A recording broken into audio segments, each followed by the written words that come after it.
conta um caso que você tinha certeza que era uma doença reumatológica, que você, e no final veio um diagnóstico completamente diferente, isso te deixou surpreendido. Todo reumatologista é um grande contador de casos. Se não sabe o que é, chama o reumato. O que chama a gente pensando que é reumato e que não tem nada de reumato não está no gibi. Falar com residentes sobre mercado de trabalho, eu acho que é uma coisa muitíssimo importante. Esses algoritmos, eles podem ser fantásticos internamente, mas sempre tem que ter uma mente humana por trás. Olá, bem-vindos a mais um SBRcast. Eu sou Maria Luísa Negrisoli e hoje nós vamos falar sobre uma paixão do reumatologista. Aliás, é um pré-requisito básico para a nossa especialidade, a clínica médica. Eu sou Erivelton e hoje a gente está aqui com o nosso convidado, o reumatologista Carlos Moura, reumatologista pela SBR, ele é staff das residências de clínica médica do Hospital Santo Antônio e Hospital Geral Roberto Santos em Salvador e é doutorando atualmente pela Escola Baiana de Medicina e Saúde Pública. Carlos, muito bem-vindo. Bem-vindo. Quero agradecer a vocês, muito obrigado pelo convite, para mim é uma honra estar participando desse bate-papo, né, que a gente vai ter aqui agora junto com a SBR. Excelente. Carlos, para quem não está ouvindo a gente, assim, sabe que a sua fama de Dr. House te precede ali um pouquinho, né? Pela sua atuação na clínica médica, toda pessoa que está atuando às vezes na clínica médica é colocado dessa maneira, apesar da gente saber de tudo, todas a importância mesmo da clínica médica na reumatologia. De uma maneira geral, assim, conta pra gente, assim, quais as principais frentes de atuação que você está fazendo atualmente, assim, pra gente introduzir o nosso assunto. É uma pergunta interessante, porque muita gente, às vezes, não sabe ao certo como é o dia a dia até da gente que faz reumatologia, né? Então, assim, a minha prática realmente é dividida mais ou menos, isso de uma forma didática, tá? 50% em clínica médica, 50% em reumatologia no meu dia a dia. Ambos divididos no serviço público, onde faz mais a parte acadêmica, etc., e o serviço privado. Mas eu costumo dizer que essa divisão é mais didática, porque assim, a linha tênue que separa a clínica médica da reumatologia, ela praticamente não existe. Então, quando você pensa que está fazendo só reumatologia, é clínica médica que chega no consultório. E quando você pensa que está na enfermaria de clínica, é só caso de reumato que aparece. Então, é mais uma divisão didática do dia a dia, da rotina, mas é mais ou menos assim que eu atuo. Uma parte de clínica médica, raiz, dia a dia, de enfermaria, medicina interna mesmo, e uma parte, a grosso modo, reumatologia de consultório privado, o volume maior mesmo. Carlos, mas assim, conta para nós, uma paixão dessa não nasce à toa, né? Quem são suas inspirações? Por que todo esse fascínio, né? A mais um pouquinho do que a média a gente percebe pela clínica. Assim, na verdade, essa pergunta é interessante porque meu encanto, ela sempre foi, na verdade, pela clínica médica, não pela reumato. Muita gente se surpreende até, mas eu digo que eu escolhi reumato porque eu amo clínica. E dentre as subespecialidades, aquela que de fato mais tem clínica médica no seu dia a dia, na sua rotina, na minha concepção é reumatologia. Então, quando alguém pergunta isso, eu falo, fiz reumato por causa da clínica médica, né? E não nada diferente disso. Mas o que me motivou? O que é essa paixão que me fez assim por clínica médica? Na verdade, veio a maior inspiração de meu pai mesmo. Meu pai também é reumatologista, enfim, hoje já está mais atuando no consultório particular e ainda faz uma sessão, que é inclusive uma sessão de raciocínio que a gente tem, mas ele é a maior inspiração porque eu acompanhei ele desde o início da minha graduação, terceiro, quarto semestre de medicina, eu ia para os rounds de enfermaria, para as visitas de enfermaria com ele, e era de clínica médica. E aquilo assim, difícil não se encantar, é difícil. Cá para nós, você vê um diagnóstico belo sendo feito, com uma pergunta, com um olhar, aquele paciente 30 dias internado que ninguém viu. E ele sempre teve, na verdade, essa alcunha de House aqui na Bahia mesmo. Ele sempre teve esses diagnósticos complicados, aquele caso que ninguém sabe o que é, ele via e dava o diagnóstico. Então, diante dessa rotina, dessa vivência, eu me encantei por aquilo que é clínica médica. Tendo feito clínica médica, e eu decidi fazer isso no segundo ano de medicina, já tinha definido, é interessante contar essa história, porque muita gente me pergunta, eu ia fazer UTI de formação, tá? UTI é aquela coisa também. UTI, desculpa, é como cachaça, vicia, né? Não faz bem, tá? Então, assim, UTI gostava muito, fiz clínica médica, e os 2 anos de clínica foi a dúvida, UTI, reumato, UTI, reumato, UTI. Meu pai, inclusive, falava, faça UTI, reumato é uma vida difícil, muito consultório e tal. E eu ficava, não, se fosse difícil, eu não via a beleza do seu dia a dia. Então, eu não engoli isso, eu terminei fazendo reumatologia porque eu descobri que reumato é amor, UTI é paixão. E eu falei, olha, eu vou casar com reumato, porque paixão é um dia a dia ali e tal, mas reumato é para a vida toda. Então, foi assim que eu pensei. Mas, brincadeiras à parte, eu vi que na reumato eu ia continuar atuando como médico que dá importância ao diagnóstico. Na UTI é mais um manejo. Na reumato, a importância diagnóstica é fundamental, né, o diagnóstico inicial. E aí eu descobri que clínica médica, de fato, eu ia exercer dentro da reumatologia. Foi mais ou menos essa Nossa, a minha que trajetória. privilégio, né? Ter um mestre assim. Acho que todos nós tivemos um mestre na residência, mas o seu pai, com certeza, é um grande privilégio. Verdade, verdade. Inclusive, ele, além disso, eu passei na residência de clínica médica do Hospital Santo Antônio, onde ele é o supervisor da residência, é o coordenador da residência, e lá na minha residência eu tive a oportunidade também de ser residente dele. Então, não só, eu costumo dizer aqui, piruando visita, né? Não sou estudante, não era interno, não era nada, só ia para o hospital por livre e espontânea vontade, mas depois eu fui enquanto residente também, né? Então, assim, isso dá um alicerce maior àquela paixão que a gente tem por clínica médica. E a sua paixão por clínica médica foi passada para esse local, né? Eu estou aqui com o livro do Carlos na minha mão, Raciocínio Clínico, Diagnóstico à Beira-Leito, né, Carlos? E isso foi traduzido, então, para o livro, né, que mostra uma série de casos clínicos, diagnósticos diferenciais e o próprio raciocínio clínico que você vai fazendo nos casos clínicos. Conta pra gente como foi a ideia, assim, de produzir o livro, como surgiu e como foi fazer tudo isso. Vocês fazem umas perguntas, vocês cavam, né? Vocês vão atrás. Vocês percebem que o livro são 3 autores, na verdade, eu, meu pai, Carlos Geraldo Moura, e Marconi Cedro, também foi residente, fez gasto, foi nosso residente de clínica, fez gasto na USP, e hoje está, enfim, muito bem de vida, graças a Deus, bom profissional, excelente. Mas como surgiu isso tudo tem muito mais tempo. Muitos ex-residentes de meu pai pediam para eu eternizar a sessão de raciocínio clínico que nós temos toda segunda-feira, religiosamente, há aproximadamente 25 anos. Eu no berço, praticamente, e ele já tinha essa sessão, e vários ex-residentes falavam, poxa, Cacau é meu apelido, tá? Fiquem à vontade. Poxa, Cacau, acho uma forma da gente perpetuar isso, da gente poder rever isso de alguma forma e tal. Mas nunca saía do papel, sabe? Sempre ficava aquela coisa meio, não tenho tempo e tal. Por isso que eu agradeço muito a Marconi, que foi um residente, aquele residente que disse assim, poxa, professor, a gente tem que fazer isso, fazer vingar. Eu falei, vamos fazer? Vamos. E nada mais é do que a transcrição da sessão clínica.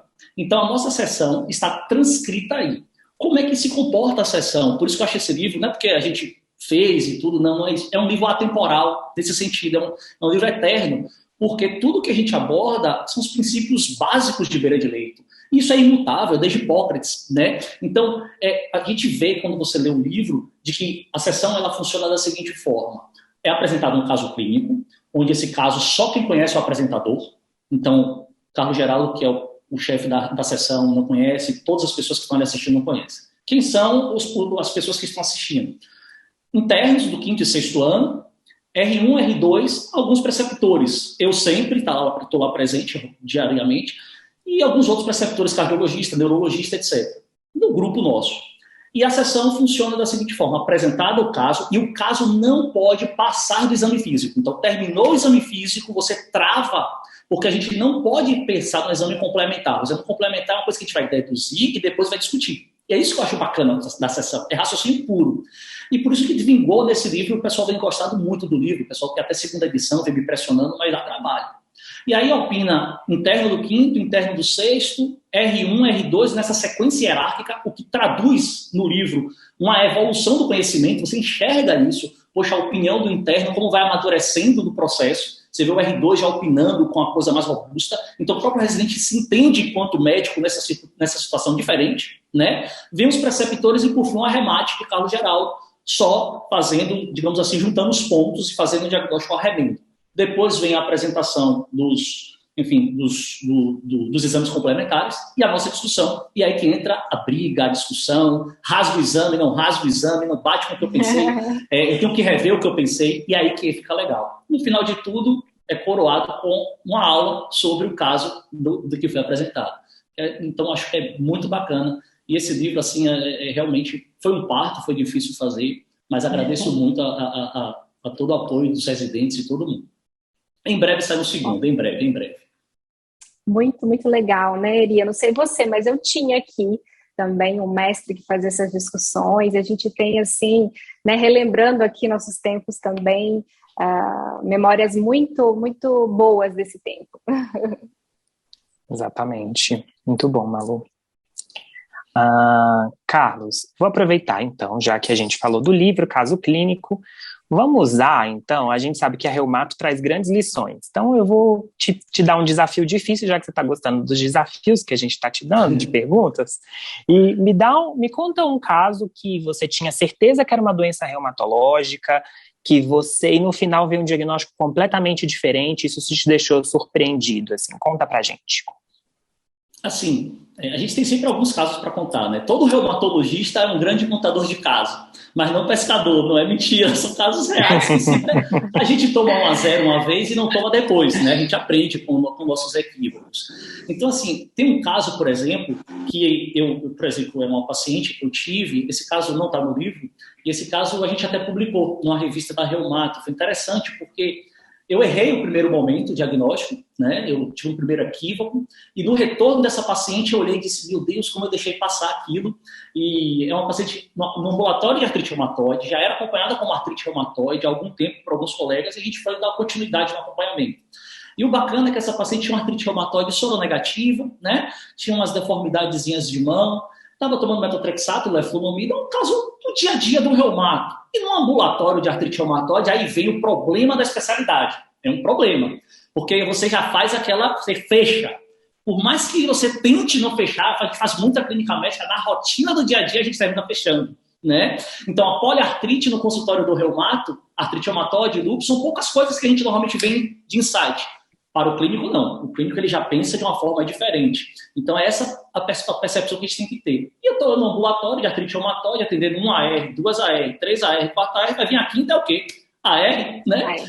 E quando essa paciente chega, primeira vez que eu vi, olha, biológico, é isso mesmo, vai ter que caminhar para biológico, porque a doença está, enfim, refratária e tal. Pede a raio-x de tórax, aquelas coisas, PPD, e volte para a gente dar seguimento ao biológico. Quando ela volta, ou seja, 2, 3 meses depois, naquele de dificuldade de retorno no SUS, ela retorna e, quando eu vou ver o caso, ou seja, ela quase entrar no biológico equivocadamente. Quando eu vejo a paciente, eu digo, peraí, que mão é essa? Essa deformidade da mão não é uma deformidade típica de artrite reumatoide. E aí foi por isso que a gente publicou. Quando eu vi a deformidade, eram compatíveis com artropatia de Charcot nas mãos. E aquela artropatia de Charcot me denunciou de que se tratava de uma outra doença, Hansen, etc., o que seria, eu não sei. E aí, quando eu pego o raio-x de tórax, que foi para ver contato de tuberculose, histórico de tuberculose, eu olho e vejo o ombro desaparecendo. Eu falei, opa, tem um Charcot nos ombros também. Então, retrospectivamente, eu examino a paciente novamente, aí eu digo, conversei com o residente e falei, olha o equívoco, um exame físico mal feito por mim na outra consulta, deixei passar um detalhe que agora eu estou tendo que corrigir. E no final das contas é uma seringomialia. A gente faz a ressonância de coluna cervical, tinha um Charcot em ombros e tudo, e quadro bem bonito. E a residente ainda ficou um pouco teimosa. Essa residente é oncologista hoje do ICESP. E ela ficou ainda assim, Cacau, será que é isso mesmo? Eu não consigo aceitar a seringomialia, é difícil. Eu falei, não, vai ter que ser seringomialia, porque é cá em cima, aí começa a discussão de clínica. Mas, enfim, é um ensinamento, né? A gente tomou 1-0. Depois a gente vê outra seringomialia, não erra mais não. É isso aí. Não, isso que você está falando é muito nosso dia a dia, né? Também dessa questão assim, não sabe o que é, chama o reumato, né? Então isso acontece muito. E você acredita que é sempre o nosso papel, né? Ser aquele que vai fazer uma investigação, uma mega investigação, um diagnóstico diferencial super ampliado, né? Seja numa interconsulta, num parecer, ou mesmo quando um colega manda aí um caso, né? Muitas vezes ele, de outra especialidade, ele não sabe muito bem por onde começar essa investigação. Ou você acha que não, né? Que outros também têm essa habilidade, muitas vezes a gente pega só para nós, e a gente deva ficar um pouco mais restrito aí aos nossos diagnósticos reumatológicos. O que você acha? Já deu para perceber o que você acha, né? Eu sou suspeito para falar. Inclusive, a gente teve um evento do Congresso Brasileiro antes da pandemia, né? E aí, um dos eventos que eu apresentei era o reumato na interconsulta, né? E eu levei um bocado de caso em que a gente jurava que era caso de reumato e eu mostrando que não era nada de reumatologia. Então, essa avalanche. Eu costumo brincar que a interconsulta é onde o reumato relembra que ele tem clínica médica de base. Ele tem que relembrar. Né? Então, o que chama a gente pensando que é reumato e que não tem nada de reumato não está no gibi. Né? Mas, assim, depende muito, Malu. Olha, por exemplo, um trivial do dia a dia. Dermato, alopécia, pede um fã de uma menina e manda para o reumato. É lúpus? Eu, de uma maneira geral, sou muito claro e sucinto. Não é, pode retornar, fica. Eu não teço diagnóstico diferencial da alopécia, de outras causas, eu normalmente sou mais claro. Ortopedista com a poliartrose versus artrite reumatoide, rotina. Vai lá, reumato, dá uma olhadinha. Não, isso aqui é só artrose, fica tranquilo. Não, isso aqui é artrite reumatoide, vamos tocar o barco. Ou seja, depende muito do colega, né, e da demanda. Já tem situações diferentes. Por exemplo, o colega manda um caso para a gente, eu posso até ilustrar aqui um exemplo de que aconteceu. O cara me liga, um hematologista, amigo meu, e ele me liga: Carlos, tem uma paciente aqui com suspeita de anemia hemolítica autoimune, menina jovem com anemia hemolítica autoimune, e eu queria que você desse uma olhadinha, porque faz parte do rastreio, do lúpus, desde 25 anos, ela está enfermeira. Eu falei: não, claro, bacana, ele é hematologista, e cara bom, retado, boa formação, foi da USP de Ribeirão, e aí ele mandou o paciente para mim.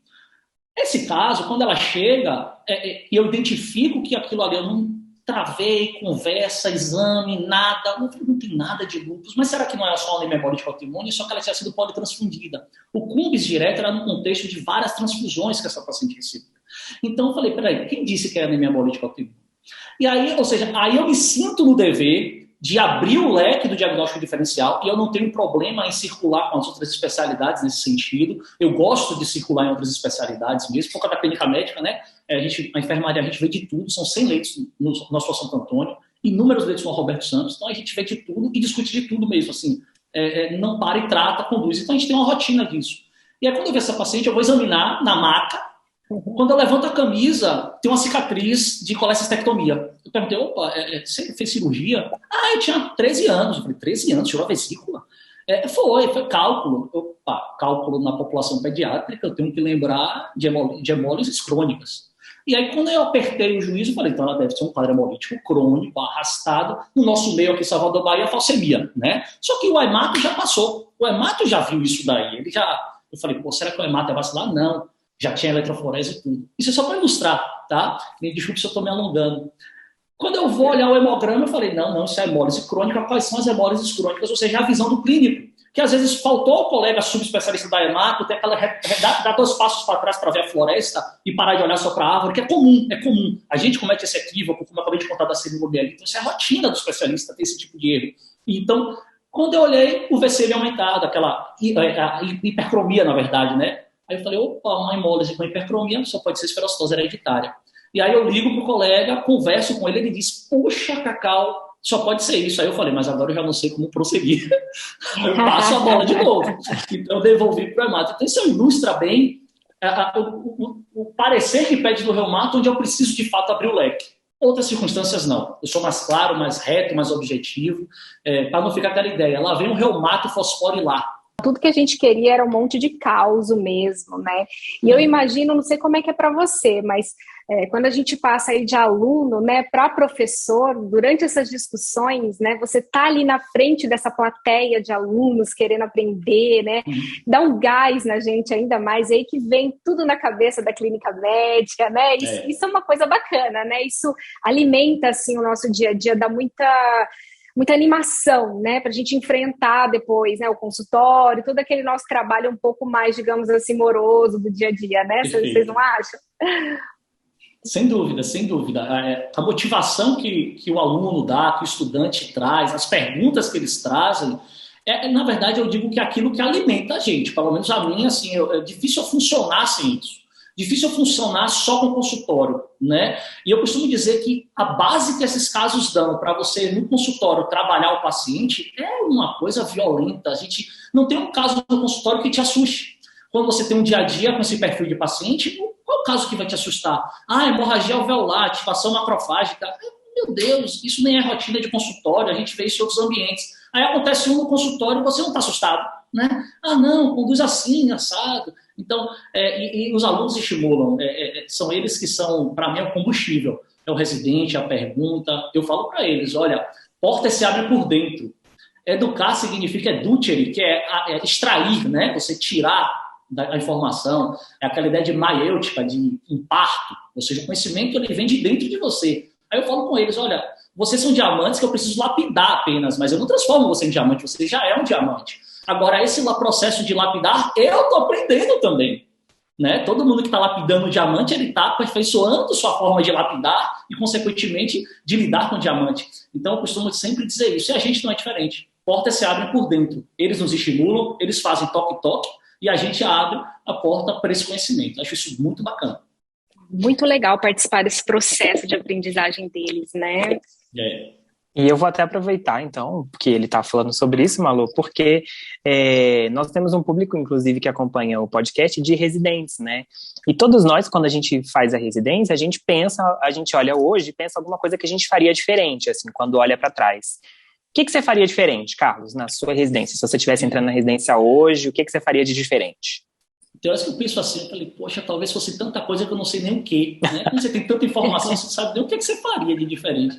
Mas, assim, de uma maneira geral, eu fiz uma residência que eu não tenho muito do que... Eu não gosto muito de olhar para trás e ficar, sabe, me arrependendo, será que e tal. Acho que naquele momento eu fiz aquilo que estava ao meu alcance, então esse pensamento muito sólido. Mas, e outra coisa, retrospectivamente, quem não diz assim, eu deveria ter estudado mais, né? Acho que todo mundo, até o gênio dos gênios, ele diz assim, poxa, eu deveria ter estudado mais, né? Então, retrospectivamente falando, o amadurecimento que a gente tem hoje, a gente olha para trás e a gente diz, poxa, eu poderia ter aproveitado melhor, não vou nem dizer estudado mais, aproveitado, otimizado o meu tempo melhor naquela circunstância de residente, priorizado certas coisas, né? Do ponto de vista bem prático, técnico, na minha residência, eu sempre fui um cara com essa veia clínica. Então, eu sempre tive aversão dentro da reumatologia à escória. Sempre fui averso à escória, aquelas das 28, isso para mim sempre foi uma coisa meio que é pesquisa, no nosso dia a dia de consultório é totalmente diferente. Eu sempre tive aquela veia clínica que tem algum certo repulso. Então, na minha residência lá, eu não dava tanta atenção a isso. Eu não acho que isso é tão importante mesmo, não. Isso já gera briga aqui entre muitos reumatologistas. Eu acho que, às vezes, isso termina floreando demais, você esquece da essência que é o paciente, o tocar, o sentir aquele caso real. Mas é importante. É importante você conhecer, você circular nos artigos e nos estudos. E eu, por exemplo, na minha residência de reumato, do ponto de vista bem específico, isso era uma coisa que, por exemplo, eu deveria ter estudado mais, né? Outra coisa, desculpe, e aí eu acho que é uma deficiência de várias residências, tá? Mercado de trabalho. Eu acho que a gente, quando está na residência, ninguém fala para a gente sobre o mercado de trabalho real daquela especialidade. Não acho que seja uma obrigação do serviço de residência incluir... Não isso. A essência é ver doente e estudar. Eu morro dizendo isso. Faculdade é a mesma coisa. Quando fica com muito penduricado, sabe? Eu costumo dizer, maquiagens, excesso de coisas, servem tanto para enaltecer uma beleza quanto para esconder uma falha. Então, ela tem duas utilidades. Então, quando você floreia demais uma formação acadêmica com outras coisas, você pode terminar deturpando a prioridade. Mas discutir, falar com residentes sobre mercado de trabalho, eu acho que é uma coisa muitíssimo importante, sabe? E quando a gente vai chegando no final da residência, talvez vocês possam ter vivenciado isso, fica, eu vou trabalhar onde? O que eu vou fazer, rapaz? Né? Como é que eu vou ganhar dinheiro? Porque parece que é tabu, não pode falar de dinheiro, né? Então, assim, e isso é uma realidade mesmo. Ô, Eri, você está lembrando do nosso último podcast, para quem ainda não escutou, né? Fala exatamente sobre isso, com colegas reumatos fantásticos também. A gente falou bastante sobre isso, Carlos. E eu vivi isso também, né? Sair para a vida real muito crua, né? Em gerenciamento de consultório, para onde que eu vou, atendo convênio, não atendo, como que eu faço meu marketing? Posso fazer marketing? Existe isso, né? E por aí vai. Quanto vou cobrar? Qual é a sua hora trabalhada? Médico tem uma mania de trabalhar em cima de plantão, especialmente residente. Então ele tem uma régua equivocada. Ele tem aquela régua de que, tipo assim, eu trabalho por 12 horas, então eu ganho tanto. Eu digo, cuidado com isso. Faça a sua hora trabalhada. Eu falo isso direto. Quanto é que vale a sua hora? Um plantão paga X. Não, aí você pega o bull de 12 horas, você acha que está ganhando muito. Mas quando você divide por hora, talvez não valha tanto a sua hora. E se você parar para pensar isso, quando você termina uma especialidade como nossa, reumato, eminentemente de consultório, né? É assim, de dia a dia. Então, quanto é que vale a sua hora? Quantos pacientes você atende em uma hora? Quanto você tem que cobrar? Você vai fazer particular? Quanto de imposto você vai pagar por cada uma dessas consultas? Isso tudo é uma coisa que não está presente no dia a dia. O plano de saúde, quanto paga? Tem retorno? Você faz essa conta do seu retorno? Então, e entender, obviamente, o mercado de trabalho mesmo, como é a dinâmica, quais são as opções de trabalho. Hoje a gente tem ultrassom, a gente tem infiltração, o que é que eu posso fazer além disso, né? Eu só consulta, ver paciente internado, biológico, como funciona a remuneração. Tudo isso é muito importante da gente conhecer. Muito importante. Repito, não que seja uma coisa obrigatória da cadeira, sabe? Uma coisa formal. A residência tem que te dar isso. Não, a residência tem que dar conhecimento técnico sobre o assunto. Mas nada impede que você, junto com seus residentes, é uma coisa que eu sempre tento discutir, trabalhe isso, ventile essas questões, né? E eu acho que isso é muito bacana. Aproxima até a gente da realidade. O residente fica aquele mundinho de lupus, e quando vai para o mundo real, muita fibra, muita artrose, muita tendinite, né? E pouco dinheiro. É isso aí, e pouco dinheiro.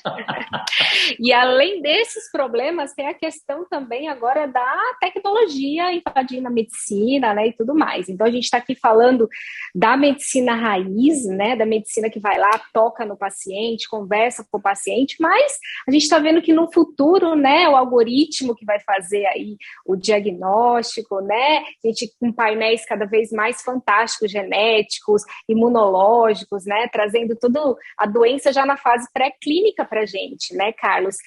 Como que você imagina aí o reumatologista se posicionando, se colocando nesse futuro, né, e mantendo aí ainda essa medicina raiz, esse aconchego com o paciente, essa proximidade? Como que você vê tudo isso? Eu tenho curiosidade de saber. Muito obrigado por essa pergunta. Isso é uma coisa que eu venho, de certa forma, militando mesmo, certo? Eu sou, assim, existe aquela velha brincadeira, a inteligência artificial vai nos substituir, sempre se fala sobre isso, medicina de precisão, etc. Eu costumo brincar do seguinte, eu até falei isso hoje em visita, tá? Dizem que o genoma humano só é separado do macaco em 3%, deduzindo, querendo levar a impressão de que a gente é próximo do macaco. Eu digo, só que esses pequenos 3% é suficiente para eu saber disso e não o macaco. Né? Então, assim, eu costumo brincar e dizer o seguinte, esses algoritmos, eles podem ser fantásticos internamente, mas sempre tem que ter uma mente humana por trás. Um algoritmo ele não consegue captar certas coisas, entonação. O boneco não conseguiu substituir a propedêutica do paciente de vida real. E você tem faculdades com boneco que sangra, que fala, né, que sua. Não vai substituir. Então, eu vejo dessa forma. Eu vejo, na verdade, como mais uma muleta, um apoio. A gente poderia pensar que a ressonância vai substituir, que a anti-CCP vai substituir. Sempre tem essa sensação de evolução, de progresso, mas eu acho que as pessoas esquecem de olhar pelo retrovisor e ver que o que é que te levou ali. Algo permanece. E esse algo que permanece insubstituível é o médico e o paciente, de Hipócrates até hoje. É o que vai ficar, é o que vai garantir o nosso emprego aí, né, Carlos, no futuro, porque o paciente sempre vai precisar de uma figura ali, né, acolhendo, né, e dando todo esse suporte, né. Bom, eu acho que foi isso, hein? Nossa, o papo passou até rápido, foi fantástico. Eu e o Eri aí estávamos muito ansiosos com a sua presença aqui no podcast. Eu queria agradecer muito, muito mesmo, né? Queria mais uma vez convidar aí todo mundo para estar conferindo o livro do Carlos, né, Eri? Exatamente, mostrar ele aqui mais uma vez, né? Raciocínio clínico, diagnóstico diferencial à beira do leito. E a gente te agradece muito mais uma vez por participar aqui com a gente. Esperamos poder te receber outras vezes para falar de outros assuntos interessantes. E mais uma vez, muito obrigado. Acho que esse bate-papo traz para a gente, né, no momento que está todo mundo uma ressaca muito do digital, né? A gente estava conversando um pouquinho sobre isso antes de começar a gravar, então traz aí uma infusão de ânimo, né? E de paixão pela nossa especialidade, pela medicina, em tempos tão difíceis, né? Carlos, mais uma vez, muito obrigada. Eu que agradeço, obrigado pelo convite, vocês são uma simpatia, uma prosa muito bacana, muito legal. Tem que ser presencial, próxima vez, tomando uma cervejinha, né? Brincando, resenhando. As pessoas também ouvindo, não tem problema. Reumato também curte. Uma das especialidades que gera maior grau de felicidade, hein, no profissional, não tenho dúvida. Pois é, então você escutou o nosso primeiro episódio dessa temporada. Muito bem, Carlos. Exatamente. E eu convido todo mundo para deixar aí as suas sugestões, suas percepções nas mídias da SBR, em especial lá no Instagram, né? @Sociedade de Reumatologia. Até mais. Até mais. Até mais.